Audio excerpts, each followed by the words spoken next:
de retour dans Success Stories, le magazine de l'N24 où les entrepreneurs et les entrepreneurs nous racontent leur histoire, leurs défis et aussi les clés du succès de leur entreprise. Alors, évidemment, je retrouve comme d'habitude Anne van den Plas avec moi. Bonjour Pierre. Bonjour, et on a le plaisir de recevoir Anne-Sophie Charles. Bonjour Anne-Sophie. Bonjour. Alors on va parler d'une reconversion assez étonnante, c'est le but à chaque fois, puisque vous, Anne-Sophie, vous avez travaillé notamment longtemps en cabinet politique, vous avez été secrétaire générale de la Fondation Mons 2015, et puis directrice générale adjointe de la ville de Mons. Aujourd'hui, vous êtes l'heureuse créatrice d'une gamme de cosmétiques, et on va voir encore d'autres choses que vous nous avez créées. Alors Anne, dites-nous-en un peu plus avant qu'on se lance vers les questions vers Anne-Sophie. Mais oui, c'est vrai que c'est une reconversion vraiment fascinante. D'abord, c'est une aventure qui nous emmène dans les magnifiques vignes du Champ d'Éole, puisque Anne-Sophie les côtoie déjà depuis 10 ans. Son mari en est le propriétaire. Elle menait de son côté une très belle carrière, on l'a entendu dans votre intro, Pierre.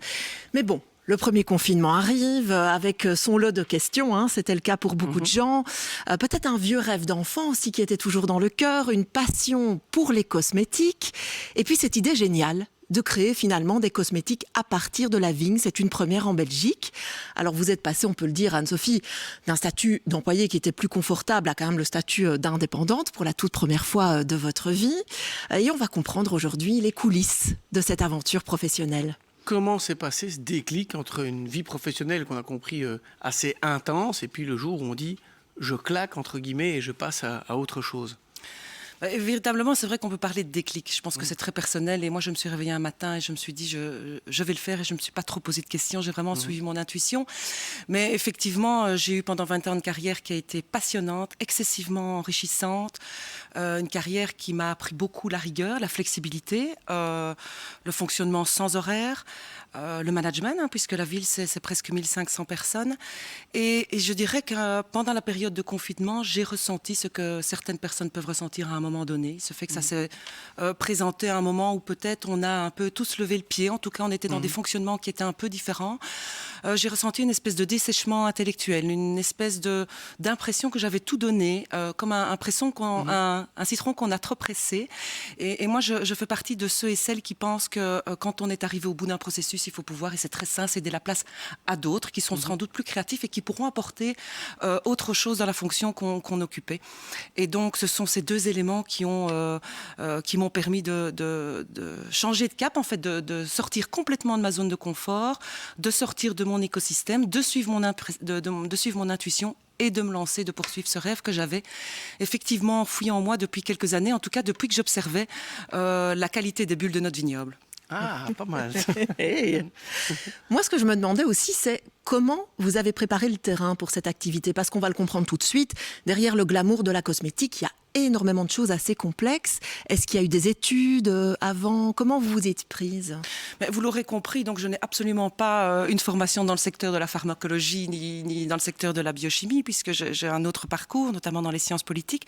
Et donc, j'ai voulu m'entourer des meilleurs. Et j'avais la condition aussi de vouloir à la fois faire un produit made in Belgium et donc de pouvoir mettre en valeur l'ensemble des compétences et des savoir-faire de Wallonie. Et donc, la première personne vers laquelle je me suis tournée est le notechnicien champenois du Champ d'Éole, qui m'a conseillé sur les différents éléments, les différents résidus, puisqu'on ne les appelle pas déchets, les résidus du processus viticole qui étaient susceptibles d'être très riches en principes actifs et notamment ces polyphénols que l'on retrouve dans le tanin végétal. J'ai récolté l'ensemble de ces ingrédients.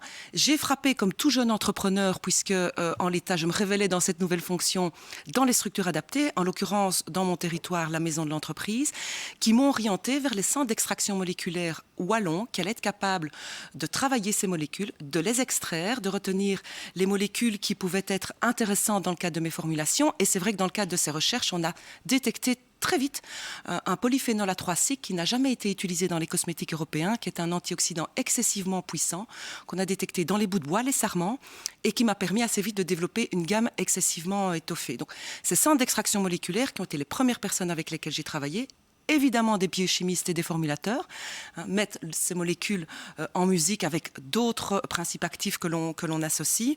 Et puis évidemment, je dirais, tout le monde du packaging, le monde du marketing, le monde de la traduction. Lancer une société cosmétique, c'est faire appel presque à une trentaine de métiers, ce qu'on sous-estime, puisque c'est une aventure qui est avant tout collective, avant d'être une aventure personnelle. Alors justement, Anne, d'habitude dans cette partie, parce que là on a vu tout le processus, on voit que ça fonctionne très très bien. Dans cette partie, parfois, vous nous parlez aussi formation. Et si j'ai bien compris, on a expliqué, la cosmétique, c'est toute une série de métiers. En même temps, dans le packaging, vous n'aviez pas le métier disponible en Belgique. C'est ça, si je comprends bien? Alors, c'est vrai qu'habituellement, on parle formation. C'est souvent la formation qu'a fait notre invité pour se reconvertir. En l'occurrence, on comprend ici qu'il s'agissait plutôt d'immersion pour comprendre toutes les étapes de la création d'une gamme de cosmétiques. Maintenant, ce qui est intéressant, c'est que Anne-Sophie a créé une formation. Et c'est une exclusivité qu'elle nous a réservée aujourd'hui. En fait, tout a été fabriqué en Belgique pour Anne-Sophie, sauf une étape. C'était la fabrication des coffrets de bois qui se faisait avec une entreprise dans le Jura. Malheureusement, cette entreprise a déposé le bilan et elle a convaincu une entreprise de travail adapté ici en Belgique de racheter le matériel de cette entreprise dans le Jura, d'avoir un contrat avec le formateur qui se trouvait dans le Jura pour pouvoir créer un nouveau métier et finalement une nouvelle filière. Est-ce que vous pouvez nous en dire un petit peu plus? Je trouve ça fabuleux. Beau support en bois là qu'on voit. Exactement. Donc pour remettre les choses dans leur contexte, c'est vrai, quand j'ai eu cette idée un peu folle de lancer, bien entendu. Comme ça, je vais montrer un petit peu. On voit cette belle boîte en bois. Qui contient l'huile de douche. Donc j'ai amené pour montrer l'huile de douche en l'occurrence. Si je vais vous faire, voilà, ma petite huile de douche dans mon flacon en bois et très beau flacon en bois qu'on voit là-bas. Le flacon en bois, voilà. Et donc, effectivement, pour remettre les choses dans leur contexte, quand je me suis lancée en cosmétique, donc la première gamme de cosmétiques à partir de la vigne belge, les spécialistes me disaient que le secteur de la cosmétique était saturé, il l'est, et donc il fallait, en tout cas c'était ma priorité, exercer aussi avec un geste singulier, une démarche artistique. J'ai eu la chance de pouvoir travailler avec Charles Quézin, qui est le directeur artistique d'ailleurs de Maison Éole, et c'est lui qui a eu l'idée finalement de proposer, puisque je souhaitais aussi une démarche éco-responsable, finalement inciter le consommateur à réutiliser en fait les crins qui abritent les flacons et les pots. C'est lui qui a eu l'idée de concevoir des boîtes de bois. Alors il y a autant de formats qu'il y a de formats de pots et de flacons. Et donc effectivement, ma frustration dès le départ, avec cette volonté Made in Belgium, ça a été de me rendre compte qu'il n'y avait pas cette compétence industrielle. Elle existe d'un point de vue artisanal, toute cette technique de coltage, décolletage, mais pas au niveau industriel. Et donc je me suis tournée vers le Jura. Il faut savoir que c'est une technique qui tend à partir vers les pays de l'Est quand elle n'est pas en Chine. Et effectivement, cette frustration aujourd'hui est complètement comblée, puisque le malheur de certains, fait le bonheur d'autres, et le dépôt de bilan en fait de la société de fabrication dans le Jura a permis aux ateliers Régnier, par mon entremise et par le boulot qu'on a déployé pendant quelques mois, de racheter l'ensemble de l'outillage qui est arrivé en Belgique il y a maintenant une quinzaine de jours et qui va nous permettre de développer au sein de cette ETA, pour ne pas les citer, les ateliers Régnier dans la région de l'Op, une nouvelle filière qui n'existe pas en Wallonie, de formation de menuisiers dans le secteur du travail du bois. Et donc cette technique spécifique s'appelle la technique de tournage, de décolletage, de fraisage. Et donc c'est un métier nouveau qui permettra notamment de mettre à l'emploi des dizaines de personnes, puisqu'évidemment Maison Éole sera une des clients de cet atelier. Mais c'est une technique qui permet notamment la fabrication d'éléments de bois dans le secteur du mobilier, dans le secteur du jouet de bois. Et donc il y a quantité de débauchés économiques pour cet atelier et je m'en réjouis vraiment. Donc une idée, un besoin, et puis en même temps on amène cette formation, cette filière formation qui permet de créer en fait une nouvelle entreprise sur base d'un produit éco-responsable. Quand vous dites justement des ETA, des entreprises de travail adaptées, c'est quoi la valeur ajoutée de ces entreprises, si on veut un peu leur qualifier ? Mais je trouve que c'est un secteur qui est méconnu. Donc il y en a un peu plus d'une vingtaine, si je ne me trompe, en Wallonie. Ce sont des entreprises qui engagent des personnes qui sont déstructurées, alors soit physiquement, soit socialement, soit mentalement, et donc des personnes qui sont tout à fait fragilisées sur le marché de l'emploi. Et ces ETA les engagent pour leur redonner, je dirais, à la fois un peu de fierté, un peu d'importance aussi dans la vie économique. Ces secteurs sont sous-utilisés par les entreprises. Il faut savoir que ces ETA ont besoin de clients, ils ont besoin de chiffre d'affaires et donc ils ont besoin que des entreprises leur confient des missions. Alors des missions qui peuvent être soit répétitives, dans le secteur de la cosmétique, c'était par ailleurs, par exemple, le conditionnement, mais ça peut être aussi des métiers tout à fait techniques et spécialisés. Je pense à la menuiserie, je pense à la métallurgie. Et donc il y a quantité de spécialisation selon les ETA qu'on peut retrouver et qui se répartissent, je dirais, l'ensemble du territoire wallon. Et donc c'est vraiment un appel que je lance aux entreprises. Les ETA ont besoin de nous. Plus les entreprises leur donneront des contrats, plus ils pourront remettre à l'emploi ce public fragilisé. Ça, c'est très inspirant. Anne? Maison Éole est distribuée maintenant dans les pharmacies. C'est quand même une très très belle reconnaissance. Alors pour terminer, je voulais savoir un petit peu les produits qui sont déjà disponibles dans votre gamme de cosmétiques et puis les projets à venir aussi. Alors les produits, donc il y a une quinzaine de produits cosmétiques aujourd'hui, une bougie, un parfum, un deuxième parfum qui est sorti ici pour les fêtes et puis la volonté, ils sont en production d'ailleurs, de sortir 4 nouvelles références. Donc je dirais que Maison Éole aujourd'hui effectivement c'est 150 points de vente, quasi exclusivement en pharmacie en Wallonie.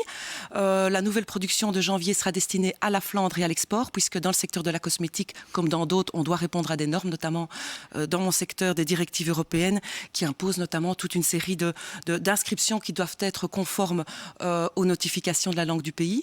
Et donc, je m'attaque effectivement à ces marchés pendant l'année 2023, mais je dois dire qu'effectivement, les premiers mois, la première année, puisque Maison Éole a soufflé sa première bougie il y a quelques jours, laisse augurer des beaux mois et des belles années.